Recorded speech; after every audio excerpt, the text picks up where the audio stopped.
Welcome to Your Need to Know. I'm your host, Catherine Reed, and joining me today is Karen Corbett Sanders. She is the Vice Chair of the Fairfax County School Board representing the Mount Vernon District. Thank you so much for being here, Karen. Oh, Catherine, it's such a pleasure. I'm always glad to have conversations with you because you always raise these really important issues and then just tease them out. So well, you know, I am not an educator, and it's interesting to me because not all school board members are educators either. Everybody brings a different lens, a different perspective, and a different lived experience to representing public education on the school board.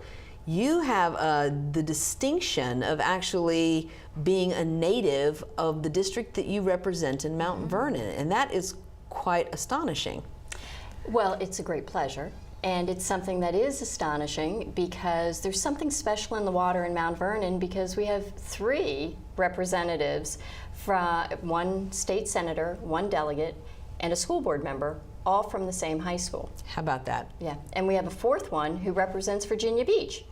And 3 of us all went to school at the same time together. That's pretty remarkable. So it is remarkable. It actually leads to a wonderful collaboration because when one of us is doing something, like when I do something stupid, somebody else doesn't have a problem going, "Hey Karen, what are you doing? Are you crazy?" Well, that's that sense of community, and those are those personal relationships. And honestly, relationships are what get things done. Exactly. Well, it's the relationships, and it's also coming to the table with different experiences. So on the school board, as you said, we have educators, we have trained lawyers, we have journalists, and I come to the table as an international business executive. So I spend the bulk of my life traveling the world doing international business for a telephone company. And then when I came back, I got very involved in our community, both in healthcare and in education. I became an advocate for education and equity. And then a few years ago decided that it was time that I needed to bring my business skills and my understanding of the Mount Vernon community and how it had changed over time to the school board.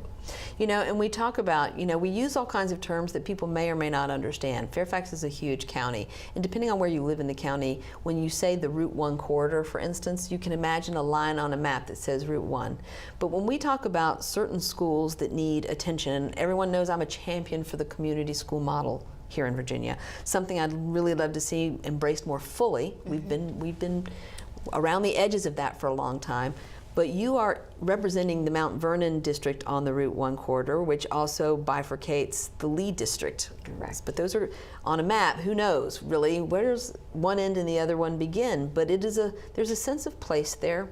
There are certain needs there. And this goes back to the One Fairfax movement and the idea of equity through our educational system. So help us understand kind of the evolution of where we started, where we are, and where you hope to go with this. Oh, absolutely. You know, and it's interesting because the Mount Vernon area goes basically from the Potomac River to the Route 1 corridor and then actually cuts over to the power lines in Springfield. Oh, wow, parts of it, that's and goes all the way down to the Occoquan. So it is an incredibly diverse area. And the Route 1 corridor in particular is an area that has evolved and changed many times in my lifetime. You know, there's an interesting documentary that was done a few years ago about the impact of interstate highways on rural communities, but also on urban communities. And what happened in Mount Vernon when the Interstate 95 was built is that Route 1 no longer was as heavily trafficked. And so many of the businesses changed or left the community, went to other areas of the county that were being built out. But the beauty of that area is also that we have multi-generational families in the community. So we have a lot of people with roots, which is why you have so many people from my high school that are still here and serving in public office. Serving because we believe in the community. but it's also allows us to really work on the community schools model, because many of us started out volunteering with many of the community organizations, the nonprofits, that are so essential to community schools. You know, Catherine, as you know, there are two different types of community schools.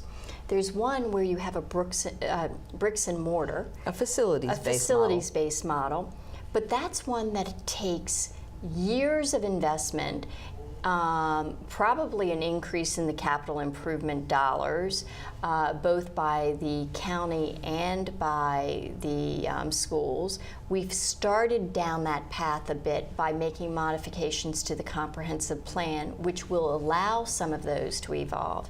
But the other part, or the other model, is one where you have a coordinator who coordinates the various wraparound services. And the wraparound services we're talking about are first addressing the food and clothing security of all of our students.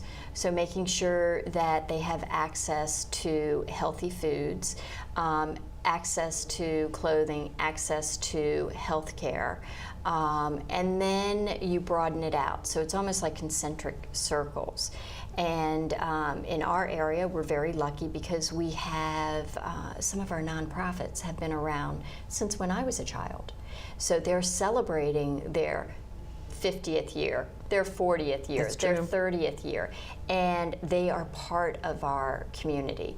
So several years ago, we started with the Opportunity Neighborhoods concept, and we had some grant money, and we actually have a monthly meeting of all of the various groups that are providing supports to our families and our students, because we can't just provide the supports to our family or to our students. We have to look at it broader and include the families in providing their supports too. Otherwise, you're just solving the symptoms. A hungry child, giving them food solves that immediate problem, but a hungry child is a symptom of a much bigger problem. Exactly.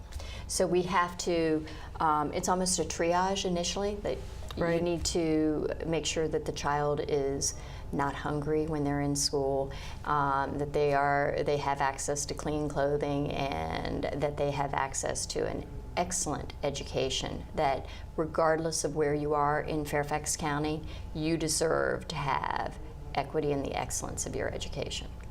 So that's the first stage. The second stage is, what do you need to do about the financial security of the families? And that's where you have to talk about really investing in financial literacy, in literacy itself. Yes, literacy. Literacy itself is something that, we thought we solved that problem years ago, but as our communities have changed, And become more diverse. We've become more diverse.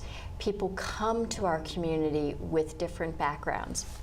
So we talk about the children who come with interrupted education. Well, oftentimes, not only do they come with interrupted education, but their parents may not have education. So I had the blessing of being able to visit one of our community education sites where there were 8 women who had come here from Afghanistan, and none of them knew how to read in their own language. Right. And so we are also providing those literacy services to make sure that they're able to be literate, to be able to be self-sufficient, and that they can help their children when their children come home from school and need help.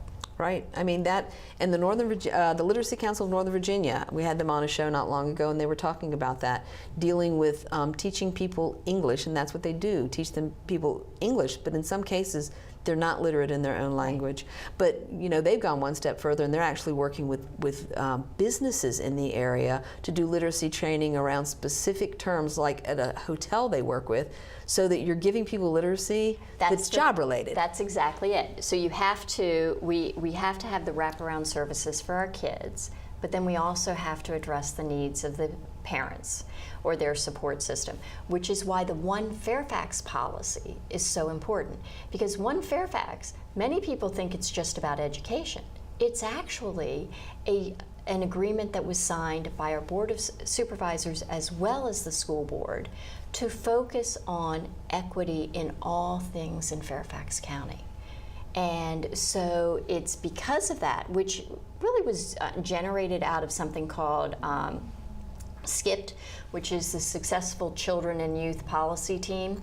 And that is a group of people that have leadership positions in our community services, in our education, in our healthcare, and Board of Supervisors. And they meet on a monthly basis, really digging deeper into some of these issues that are facing us. So they were the first ones to really embrace the opportunity neighborhood model. Then they went to the One Fairfax, which was adopted about a year ago by both boards. And now with intentionality, we're going the next step. And so equity, and you know, people try to convey what equity means, but you know, to simplify, there are a lot of people who think they've hit a home run when they were born on third base. All of us start in a different place. All of us work hard. All of us get an education, but we're not all starting in the same place. Exactly. So equity is about giving people the resources or support they specifically need based on where they're starting from. Right. So it's interesting you say that, because I truly believe I have been blessed, that I have been given advantages that were so amazing that I was able to go off to college, graduate, get a great job, have a wonderful career, and now I'm at the stage where I feel like I'm focused on giving back to my community. As a young kid, my father and he grew up in Anacostia, a very diverse area, and he would always say, I don't give all of my children exactly the same thing. I give them what they need to be able to succeed. And that's really what we have to look at as equity. So there's a famous picture that has a number of children peeking over a fence. Standing on different size boxes. Standing on different size boxes. And that's really what we have to do, because when you look at our schools and what has happened with poverty in the Northern Virginia and frankly the greater DC area over the past 5 years, we see areas where the poverty in an individual school can be 90%. I know. And then we have schools that have poverty at 1.8%. And I want to talk about that when we come back from our break. Please join us. We're talking with Karen Corbett Sanders, and equity is one of the many things on the table when we talk about the community school model. Maria, so how's work?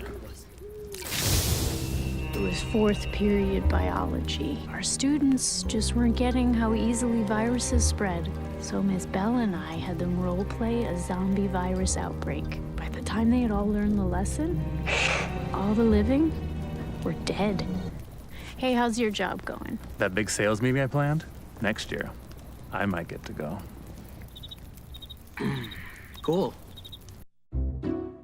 I'll never forget the day our landlord called and said, read your lease. No pets allowed. My owner tells him my dog ate the lease, but that didn't work. And now I'm stuck in a shelter. But this pit bull is ready for a new crib. I'm loving, loyal, and play well with others. So don't be intimidated by all my muscles, because the biggest one I have is my heart. That's right, I said it.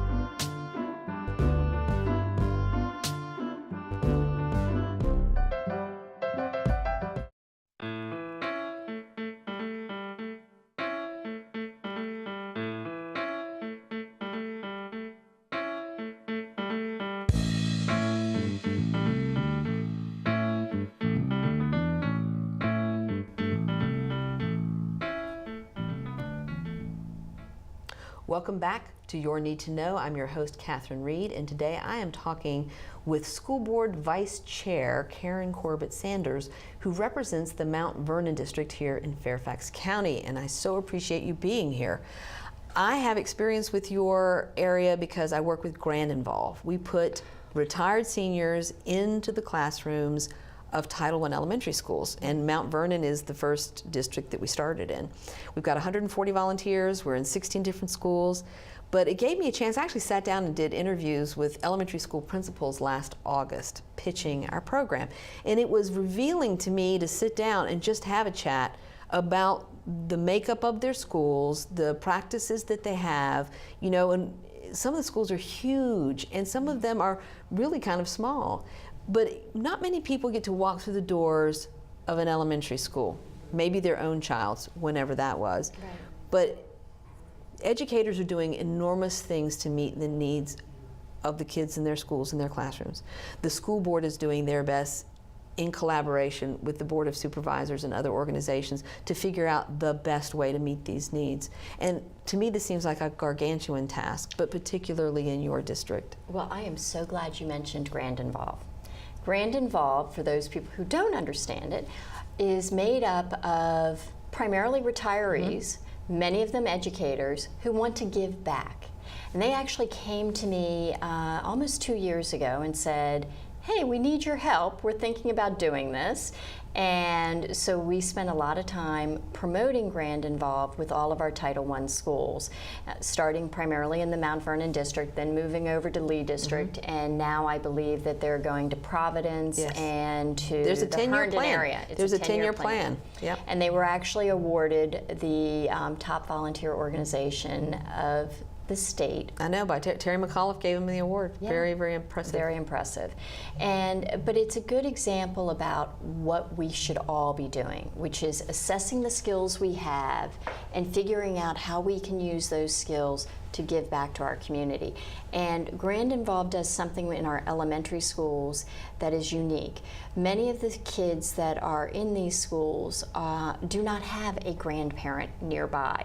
And so having a senior member of the community, and when I mean senior by age, right, coming into their classroom, acting as a mentor, being a extra set of hands for the teacher, working with children. I've seen them work on STEAM projects together. My favorite is when a grandma came in with a basket, one of these baskets they usually have in apartment buildings, and it was filled with fresh vegetables. Wow. And she came in and she said, well, we were talking about nutrition, and the kids were telling me that they had only seen frozen or canned vegetables, so I'm bringing them in and I'm teaching the kids how to pick fresh vegetables in a grocery store and then how to prepare them, and that it's actually cheaper to do that than to go See, this is amazing. to fast food places. This is amazing. And you know, but it's an example of how the community school model reaches out to organizations like that one and to brings them and into our doors. Yeah. And that's what I spend an inordinate amount of time going out into our community and asking people, why don't you come into our schools? Can you help us here? And it's interesting because we've done that with the Grand Involve.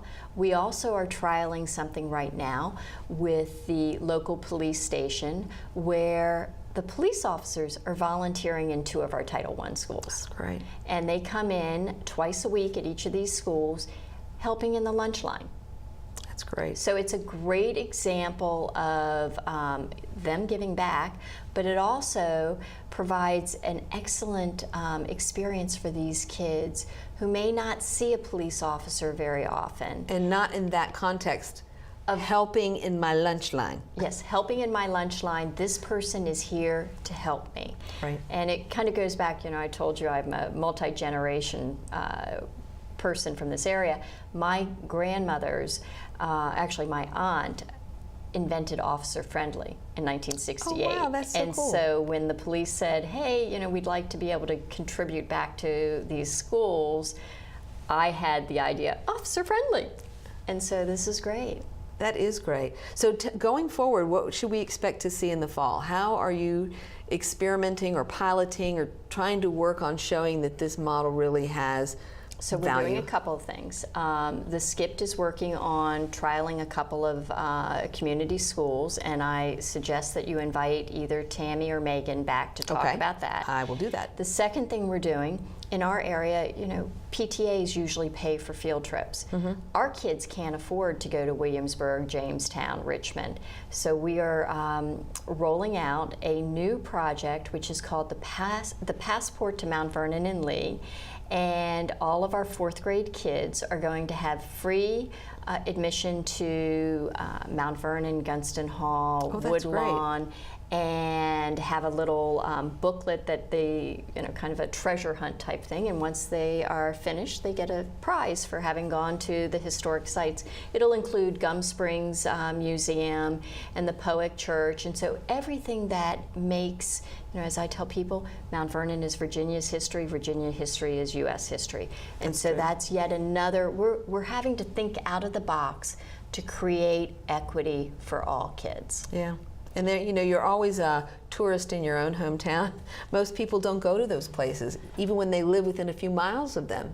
Well, but it's also because it costs something to go there. And when you have schools with 90% poverty, the last thing a parent's going to do is spend money on that. So we're working on that. We're continuing with Grand Involved, rolling it out to more schools, trialing the wraparound, continuing the opportunity neighborhoods, and always looking for business partners. Yes. Yes, I mean, there are ways that businesses can get involved. There's a wonderful Grand Involved story about how one of the volunteers had a friend at Giant who said, we're going to throw away all this seasonal stuff out of Giant. Is there any way you can use it? And she went to the elementary school where she was volunteering, and they're like, yes. I mean, it was the stuff from the 4th of July. It was Frisbees and hula hoops. And they're like, we can use these for field day. We can use them for prizes for various contests. But it all would have been thrown away had there not been this connection between this one particular Giant and one of our Grand Involved volunteers. So I talk about these sort of ad hoc connections, yeah, but they're so ad hoc, and how can we put structure around it, best practices around it, processes around it, and say, if it's working here, it can work anywhere. And let us show you how we did it. And that's why Grand Involved's an excellent example, because we started small and it's growing bigger. It's the same thing with the opportunity neighborhoods. We started one place, now we're going to 2. And now with the community school trials. So once we do this, then you take what's the best practice from each one and build an even better model. But I don't want us to focus only on elementary schools. I know. We have to do it at middle schools, and we have to do it at high schools. And part of the high school experience is creating a better appreciation and understanding that not every one of our children are going off to college. So we have to have real and meaningful opportunities at the high school level through our academy programs, through our work-study programs, so that kids can have those skills, but also the work experience in the community that when they graduate, they can have a real job. And we're doing that at West Potomac High School with the Health Sciences Academy. That's great. We've got this great partnership with Innova Mount Vernon, where we've had some job shadowing. We've got some experiences for our kids that are graduating with a pharmaceutical tech degree, with some nursing aid certifications.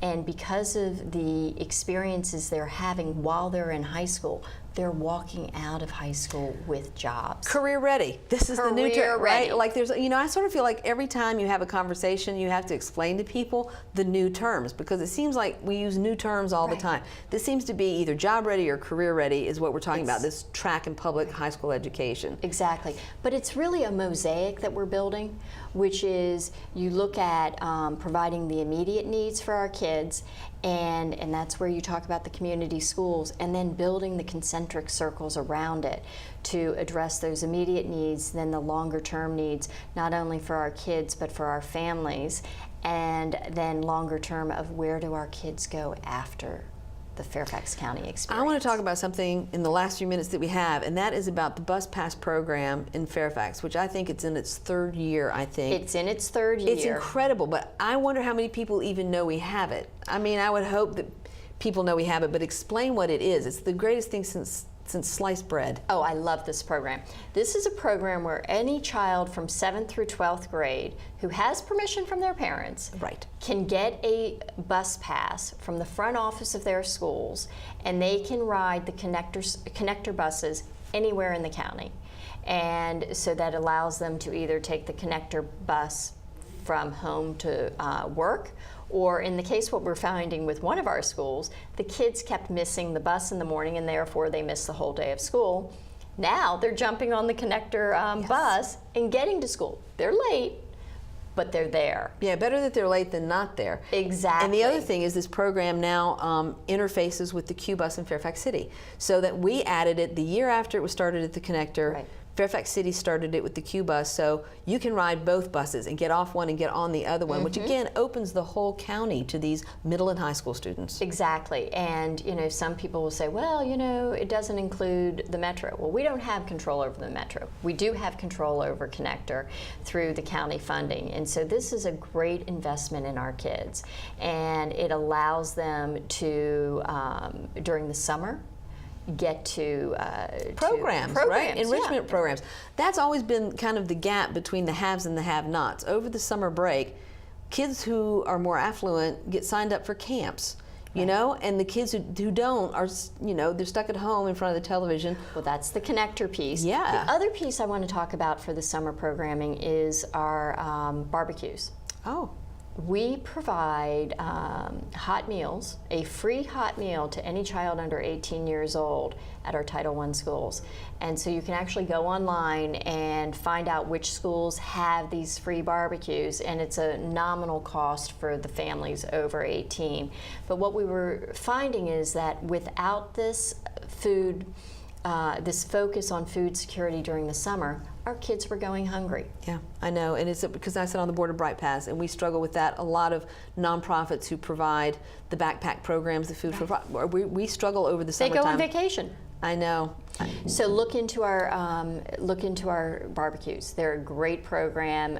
We will be launching it again in June, and That is kids fantastic. eat for free all summer long. Well, thank you so much for being here. You have illuminated a lot of things. You've talked about the most on my wish list is community schools, and so I appreciate all the work that you have done. And this is what you need to know about what's going on in Fairfax Public Schools.